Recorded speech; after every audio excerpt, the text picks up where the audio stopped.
to transform this area into a garden bed. It took less than 30 minutes to put together and about another 30 minutes to plant it. Let me show you how I did it. First, we have to cut down all of this extra grass. Everything is weed eated.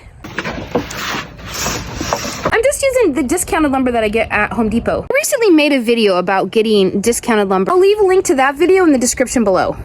Then we lay down cardboard. So I'm just gonna lay out the boards along the cardboard. So those are the ends, and then here, I need to cut this board up. Our Home Depot is really great about cutting wood for us. We have a saw, so I just went ahead and brought it home and cut it myself. But if you don't have one, just ask them when you're purchasing it if they'll cut it for you. So this 6-foot board will be cut into 2-foot sections because this is for my granddaughter so that she can reach into the middle. I'm making it narrow.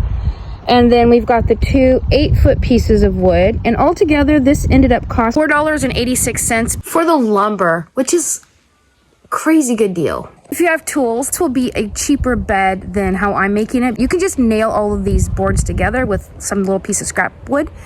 But since I'm doing it where we can take it apart and not using any tools, I did also purchase these blocks. So these are the old castle blocks. You can find them at Home Depot for $3.38. And the wood fits in these little grooves. And then if you want to stack them, there's a hole in the middle here for rebar. Those bricks cost quite a bit more than the lumber. It was $13.52 for them. But I actually happen to love them. I like the ability to put in a bed, and then if I want to take it apart, I can just take it apart without any tools. It's so easy. I can build it higher by stacking more blocks. I just really like them. They're gonna last longer than the wood as well. The wood just fits into the little slots. All right, so this is the bed with the cardboard at the bottom. Next thing is we want to get this cardboard soaking wet, like drenched. The purpose of the cardboard is simply a weed block. It will kill off any vegetation underneath it by the time it disintegrates. We're gonna wet it later because they're having fun playing in the box. So I'm gonna get it full of grass and then we'll soak it. Here it is, full of grass clippings. I really like to use a layer of the grass clippings on top of the cardboard. It seems to keep the cardboard a lot wetter longer, and I want that cardboard to disintegrate sooner than later so that the plant roots can grow down into the soil underneath. So if you don't have enough composted soil, Home Depot does have these 3/4 cubic foot bags on sale right now. You get 5 of them for $10, which is a good deal. That's 3 3/4 cubic feet for $10. Hopefully it fills it up. I haven't used this all-purpose garden soil before. It's not full of big pieces of wood like the Kellogg's soil is. I don't care for that stuff.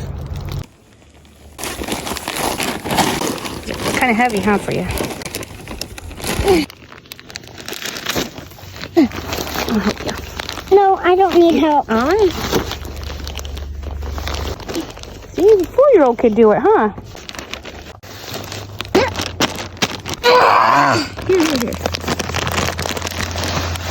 Okay, pull the rest out. Ah, good job. Just gonna use this broken rake. Let's see if I can spread it with that. I have one of these bags of Dr. Earth that I bought a bit ago. It was on sale, and I'm gonna add it to it too. I think it was about $8 for this bag. Love this stuff. So if you can find it on sale and you need soil, get it. There's the final bed. It took less than 30 minutes to put it all together. We want strawberries in here, so we're gonna put some strawberry transplants. She also wants some of these sweet Spanish onions for her mama, which will go good with the strawberries.